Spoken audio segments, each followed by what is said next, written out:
кандай жагдайга урган экенсиз? 23-ндө понедельник күнү. Эртең менин кызым окууга кеткен. Окуудан келгенден кийин мен памдап аптым.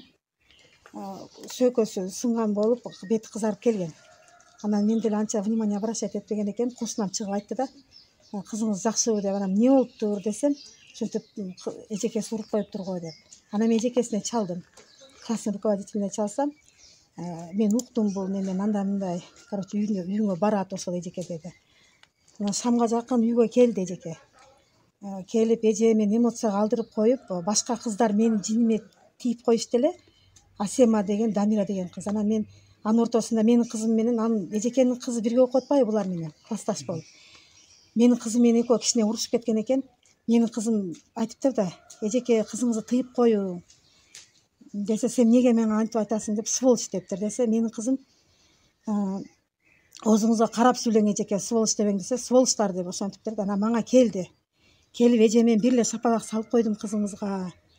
Менден кечирип коюң деди. Анан мен майлы дедим. Ошол басты болуп кеткен үйүнө.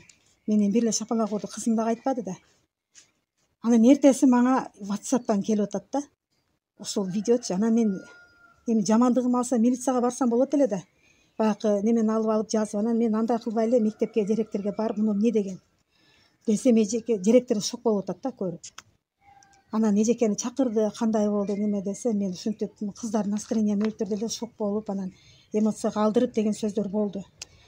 Анан директор менден кечирим сурады. Анан чоң башымды кичине кылып сурап аткандан кийин майлы деп кечирдим дедим. Анан ата-энелер чогулуш болуп чакырышты, эмнеге мындай кылат деп. Өтө дүрбөлөң болду да мектепте. Себеби таркап кеткен экен видеого. Анан анда дагы жалпы ата-энелерден кечирим сурады ал эжекечи, менден өттү деп. Ошол болду, басты болуп калган. Анан кечке амал отурсам эле милициялар келди үйгө. Ровдуга барып, жазбасаңыз болбойт деп. Мен Ровдуга бардым дагы, арыздоом жок, мындай 5 баласы бар экен.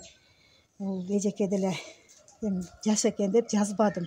Мен отказ берип атам деп. Жолдо келатканда кызым жолдо 2 жолу кусту. Анан судорог болуп калды да, жаман акыбалда болду эле. Мен шофёрдө айттым, туура хирургияга айдаң деп. Азыр эми кызым хирургияда жатат. Ошол. Азыр эжекенин ошол аракетине эмне дейсиз? Мен ал эжекени деле мындай ушул каматып ийейин же неме кылайын деген оюм жок. Ал деле бирөөнүн немеси, 5 баласы бар экен. Бирок буну кылганы туура эмес да. Мени чакырбай беле. Ушинтип атат кызыңызды, болуптур, менин кызым да күнөө экен. Чакырса мен деле жөнгө салып коем го аны, же директорскийге алып кириптир. Директор жок экен. Завучтун алдында сүйлөйүн десе эле оозуна чапкан экен дагы бир жолу. Эми анчалык эмес да. Онун ата-энеси бар, Кудайга шүгүр, кыз. Ошондой немелер болуптур. Сиз видеону көргөндө кандай эмоция болду сизге? Мен эми ал немени айтып бере албайм азырчы. Мен жарымына чейин көрдүм дагы, жарымына чейин мектепке жетип бардым. До сих пор көрө элекмин до конца мен. Чындап.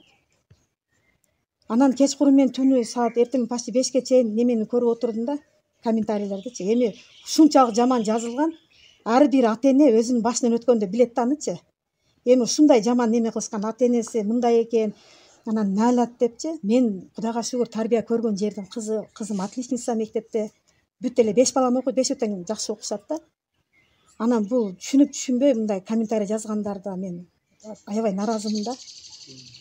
Ушул мага өтө катуу тийди ушул нерсе. Биринчи териштирип